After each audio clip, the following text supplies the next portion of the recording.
Aldergrove, British Columbia. Located in the fertile Fraser Valley, it's an average working-class town where everyday life is simple and good. When my husband and I split up, then I decided that I wanted a better life, a quieter life for my children, somewhere where I felt they would be safe. So decided to look at Aldergrove and moved there. It's very cunning indeed. The night of the 17th of July, 1991, started just like any other. The kids were in bed, they were asleep, and I had a friend who came to visit me. He'd actually talked about marriage at that point. Thank you. There you go. Oh, that's the way I like it. It was quite warm, so we decided to go outside on the back patio just to have our tea out there. It's a nice, beautiful, summer night. Oh, beautiful night. Oh, it's nice out here. Your scalloped potatoes are incredible. Thanks, it's the cream. And I remember all of a sudden feeling this strange humming in my abdomen. And I said, "Do you feel that?" He said, "Yes, I was going to ask you if you felt that." Okay, what is that?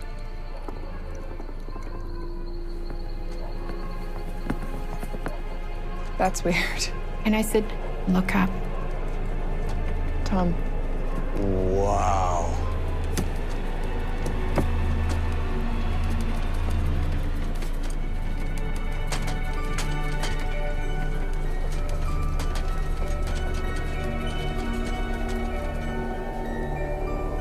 This thing was about the size of a football field, if not bigger. It was cloaked, and I say that because the only way that you could see the exact shape of it was that it blocked out the stars. That's crazy. There were no lights, no sound, and it was just floating along, and then it stopped dead on a dime. I felt claustrophobic, and I said, "Well, is it going to stop coming down?" He couldn't handle it. This is dangerous. We should go inside. Come on. Let's go inside. "I'm out of here. I'm going inside, and you'd better come in with me." He ran inside. I stayed there. To me, it felt like maybe 2 minutes, 3 minutes at the most, and I was just watching it. And then it was there, and then it wasn't.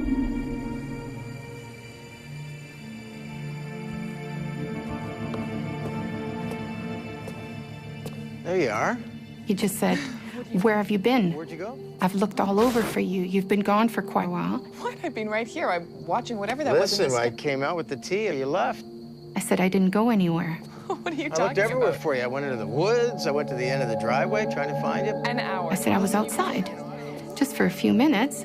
And he said, "No, you've been gone over 45 minutes. I said, "That's impossible." Tom, I've been standing right here looking up at whatever that was in the sky. Yeah, for I'm telling you, I was only out there 2 or 3 minutes. I think you're just, a little nervous about this thing you saw. And he said, "No." He said, "Look at the clock." I thought I should stick around because the kids would be by themselves while you were gone. You've been gone almost an hour, 45 minutes. And he said, "I didn't know what to think." And you just disappeared. There's no explanation. I've been standing here the whole time, Tom. Tom, you went inside, you put the teacups down. I have been standing here. This disappearing act is just not, it doesn't work. What are you, Tom? I had no idea where I'd been. After that happened, he never came back again. I got a phone call, "I'm sorry, goodbye." Yeah. And it's like, okay, well, what do we do with this now? What we witnessed was this huge boomerang-shaped ship. It was probably over the size of a football field big. And who do I tell? You're not sure you want to contact somebody and tell them about it because you don't want to be ridiculed. But things didn't match up. Things weren't right.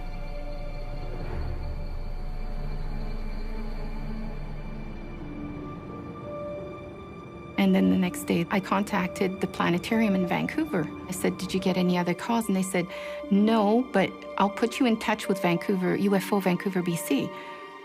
And didn't even realize it was such a thing. investigators from the UFO Reporting Center in British Columbia took Corina's case. UFO investigators told her that there was 15 other reports that night of similar objects. I've gone through the records of UFO BC, and we've had about 8 UFO reports of boomerang-shaped craft. It just confirmed that what we had seen was not imaginary. There really was something, because there had been other eyewitness reports that night. But is interstellar travel possible? Astrophysicist Dr. Jamie Matthews is the mission scientist in charge of Canada's first space telescope. I think it's important to keep in mind that the distances between stars are so vast that if you're traveling in the conventional sense, and if you're restricted by the universal speed limit of the speed of light, 300,000 kilometers per second, it's a high speed, but even at that incredible pace, it takes years to cross the distance between even the nearest neighboring stars. Our fastest space probes would take tens of thousands of years to reach the nearest neighboring star. So if people had a real intuition for interstellar distances, they would probably think more carefully about how likely it is that aliens are traversing those distances to visit us, and how often they would do it. I'm not saying it's impossible, but it's not as easy as it looks. But is interstellar travel the only way aliens could visit Earth? You know, maybe if we have visitors, they're not coming from another place in our three-dimensional spatial universe. Maybe they're coming from another set of dimensions within a much larger multiverse. There could be many, many dimensions of space and time, of which our 3 spatial dimensions and our 1 temporal dimension are just a subset of them.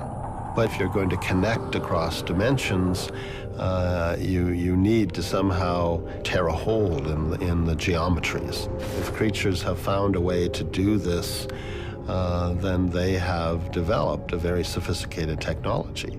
If it's happening by accident, they found some natural phenomena that we have not yet encountered.